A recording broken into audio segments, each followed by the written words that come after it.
Right, so these are some very dramatic scenes that we are seeing unfold of the Iranian ballistic missiles flying over the Israeli airspace. Haifa is one of the cities that has been hit, and what has been hit in Haifa is the oil and gas processing facility, a very large one in the state of Israel, which has sustained some damage.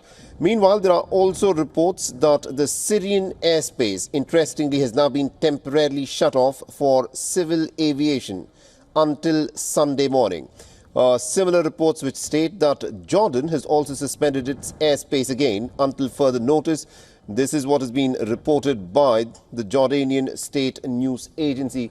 So both Syria and Jordan, nations from over which the Israelis will have to fly their fighter jets if they need to try and attack parts of western Iran, have now closed their airspace. We've not heard yet from the Iraqis. Iraqis, remember, would be much more amenable to requests from Iran, while Jordan and Syria at this moment seem to be. Jordan, of course, is a close ally of the United States of America, so it's very friendly with the Israelis. It has normalized its relations with the Israelis.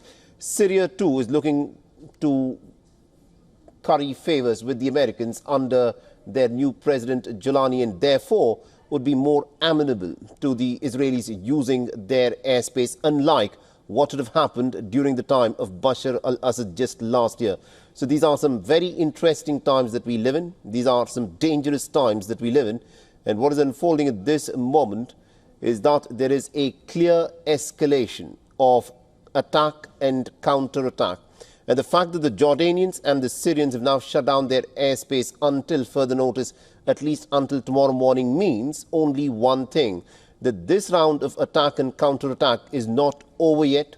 The Iranians have staged their ballistic missile strikes. Some pretty impressive fireworks is what the Iranians have now put forth. It is now going to be incumbent upon the Israelis to react. A few hours ago, the Israelis had claimed that they had attacked an Iranian oil and gas facility. That, of course, was an important oil and gas refining facility for the Iranians. And the Iranians have hit back in a tit-for-tat manner, striking the oil and gas refining facility in Haifa, one of the biggest such facilities in the state of Israel. Some very quick developments happening all in the span of the last 15-20 minutes. And this is what the skies looked like as the Iranian ballistic missiles flew over Haifa.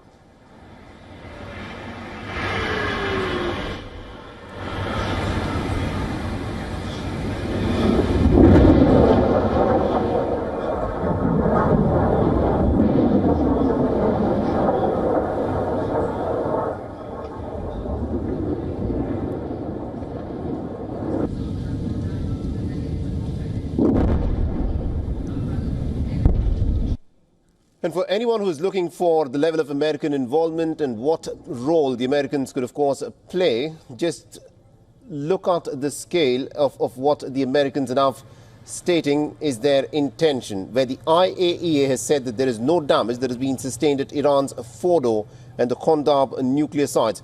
Fordo is an important nuclear facility of the Iranians that is buried half a kilometer underground. It's really, really hard to get to Fordo. The United States is the country that has these 30,000-pound bunker-busting bombs. The Israelis don't have those bunker-busting bombs, and for them to get to this Fordo nuclear facility, they need the active involvement of the Americans in staging a bombing of those nuclear facilities, and the Americans are now stating that they intend to hit the nuclear facility in Fordo. Meanwhile, these are some very dramatic images that are coming from Shahran oil field. This is what the Israelis, remember, had just earlier stated, the Iranians had earlier stated, was one of their oil facilities that has been bombed. These are images that the Israeli war room, interestingly, are sharing. Just goes to show the amount of intelligence gathering that the Israelis perhaps have managed to infiltrate inside of Iran, that they're able to get these images shot of a oil facility inside Iran that has been bombed by the Israelis.